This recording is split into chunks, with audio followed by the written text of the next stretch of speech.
Hey, good morning, everyone. If you remember last year, we had wasp issues, and you can see them up there already today. And we have a lot of storms coming in. Flights look like taking off still with no problem. These storms are a few hours away. We'll talk about that in a minute. I did want to mention, I'd been talking via the text updates and video about my stepdad, and it was time for him to enter his transition, and last night he did at about 2:45 from what I can see. So we were up quite a bit last night, but I'll be up here taking care of the weather stuff today. Got a couple of good naps in, so I wanted to let you know. And there's my mom. So everybody give her all the love in the world. If you wonder who my mom is, Sharon Mickulin Linneman.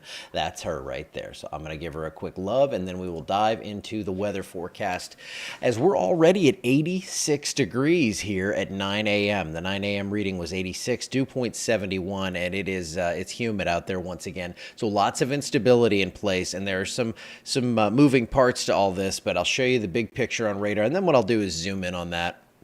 But you can see here on the big picture, big time storms with severe thunderstorm and tornado warnings occasionally. Now, I think the tornado threat really drops off as these get our way because we are actually going to see some really light surface winds. So not going to see a lot of low-level wind shear with this. I'm going to go ahead and go into analysis mode, jump over, and I don't even know where I left this one, but, oh, perfect. Okay, cool. So severe thunderstorm watch comes right up to Toledo Bend there, so if you are in Sabine Parish looking across the lake, you can see what a severe thunderstorm watch looks like, and probably a pretty nice-looking line of storms. Now, what I'm going to do is put this into the Shreveport radar and show you one of the complexities we have with this and what makes forecasting so fun.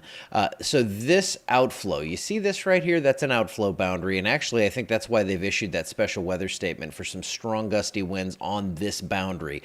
Now, what I am thinking we're going to see, and what's not entirely evident just yet here, is that this is going to actually, I'm going to pull the lightning off here, this could cause at least the northern part of this to weaken. Now, it also could cause, we could see new storms forming. They're trying here as we get more instability, and we could see this line kind of reorient itself. But this could crush the development, and I think you can kind of see that up around Gilmer, Mineola. That northern end of things did weaken a bit as that outflow came through. Now, you also saw there was a tornado warning there, so these outflows can interact. They can, in the long term, weaken things. In the short term, though, they can help spin things up. So that's why we saw a couple of tornado warnings there. And it looks like this boundary is continuing to push toward the southeast. There are those weaker storms behind it, and then we're going to really be watching this line right here. Now, you don't see it if you go into, say, the Fort Johnson radar. You can't see that, but you can see those heavier cores with the potential for hail. These severe thunderstorm warnings only out for a few more minutes, but I could see those getting extended. That one's until 10 o'clock. So that's what radar looks like right now. Pretty angry line of storms, lots of instability to go around here. But what happens with that outflow? Does that help weaken things? By the time it gets here, it shouldn't be perpendicular to that line and oriented along with it. But we're going to see how this all works together. It has brought my rain chances up to about 60%. So those thunderstorms, I think at least for a good chunk of the area, are going to impact us. And I'll get back into severe threats and all that stuff here now as we go back to the show. All right, so there is radar. F9 takes me to temperatures. There you go, 86 degrees. Out at the airport right now, low to mid 80s for everyone, from 80 to 86. But the big story is going to be those storms, and I actually bumped those rain chances, like I said, to 60%. So I think really from maybe 11 to 12 out around Sabine Parish, we could see these storms entering in, and then we're going to see those scattered storms through the afternoon, and there is that severe threat. So it is certainly something to watch here through today and through the coming days, as we're going to see wave after wave of rain showers and thunderstorms. Now, I don't see like 10-inch rain days or anything like that, but we are going to see the possibility for at least isolated severe weather and some heavy rainfall. Overnight tonight, lows back into the low 70s here, and then it looks like we are going to stay cooler for tomorrow. We're going to have highs only back up in the low to mid 80s because we'll see a lot more cloud cover. Now, here is a short-term model that, like at midnight, these were doing a terrible job. They seem to be catching up a bit, but they showed nothing at midnight. So so I went past that one. And actually, the latest one has not been perfect either. So here's what we're seeing. This now, 11 o'clock, you got those storms right up here along I-20. Maybe it's lagging a little bit there. But then you can see how it looks like that outflow does kind of tear these up, but it didn't have much to the north.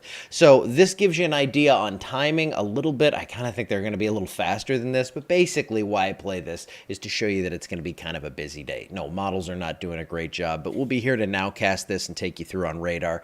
So no worries at all there. There's your severe outlook for today, up to a slight risk for probably 60% of the area here, anywhere west of, say, DeVille, Winfield, down toward maybe Meeker, and Mamou, my favorite place, if you know the story there. All right. I'll move on. And then we have that level 3 enhanced risk out there to the west along the Sabine River from mid-Lake Toledo Bend and down toward Lake Charles. So there is a decent risk for severe weather today. I think these storms are going to hold together better than what models are saying, and we've been seeing that. Now, tomorrow, no severe risk. Could we get a marginal risk? I definitely think we could. But I think basically what we're going to see is me hit backwards instead of forwards. We're going to basically see low threats for severe, but we're going to see some pretty solid chances for rain over the next several days. And here's the GFS model. This kind of shows here just the wave upon wave of rainfall here. Wednesday, yeah, maybe a break there at 4 p.m. It's tough to time it. We'll have to do that day by day. The GFS loves a good cluster of storms by late Thursday afternoon into the evening, and then you can just kind of see from Texas we get wave after wave of scattered showers and thunderstorms, and even into Monday. Now, I think rain chances start to drop off by then. I don't think it's the greatest thing to look that far out on a single model, but you can see here the general trend is toward more wet weather here, anywhere from about 1 to 3 inches of rainfall. Someone's going to end up seeing more than this because everyone's not going to see an equal distribution. It's not even going to look as nice and smooth as what we're seeing here with just 0.75 to 2.5 inches across the state. I think in our area, a general 1 to 3 inches is likely, and then I also think that we are going to see someone getting over 5 inches by the time this is done. Now, we've dried out a lot because of the heat, but it looks like we are going to replenish that rainfall. And to see a forecast like this, you know, again, I don't want to say what's good or bad news for everyone and anyone. I just know that if we had another week of, you know, low to mid 90s and dry conditions, we were going to start to not think about drought as much as just like, okay, here we go again. Well, here we don't go again, because as we head into June here, last year between May 15th and October 31st, we had just over 9 inches of rain at the airport, and we could see 30% of that fall here in the next week. So that was a 5.5 month span. We don't want to see that dry of weather ever again, but we want to get that balance, and it looks like we're going to see the wet side of that balance this week with good rain chances through the weekend. It may start to kind of clean up by around Monday, but we'll have to take a closer look at that as it gets closer. Again, I will get with you on timing of this stuff every day as it continues to go through. Obviously, I'll be heading home to be with family and all that stuff once we get the arrangements. My wife's up there. And let me just add, how cool is that you have a wife and I know that, like, when I was growing up, the joke was always about the mother-in-law and this and that. Nobody likes the mother-in-law. Man, do they love each other. So we flew her out yesterday morning, got her up to be with the family, and then I'm going to be bringing Lily up with all the stuff and all that good stuff whenever we decide to drive up. But I am setting up the live setup to where I'm going to be able to go mobile, do all that stuff, and we're going to keep going with the weather because I certainly appreciate the ability to be able to go and be with family, and I'm going to do that, and I'm going to enjoy the heck out of them. But at the same time, I like doing this. Like I said, this is not a job for me as much as it is something I would be doing anyway, and I'm glad I can bring that to you. And I'm glad I have Tom to help for anything like severe weather should that come up while I'm gone, and all the other awesome stuff he does behind the scenes. But there's your cooler air up to the northeast. Again, any blue in June, that's good stuff. And then we keep with near or above normal rainfall. And it looks like an above normal rain for this summer as we switch into La Nina. Hopefully that doesn't come on the heels of any tropical systems. But of course, we will be watching things. Will it be safe from Fort Johnson to DeRidder? Baby appointment gotta go. 12:45 to 1.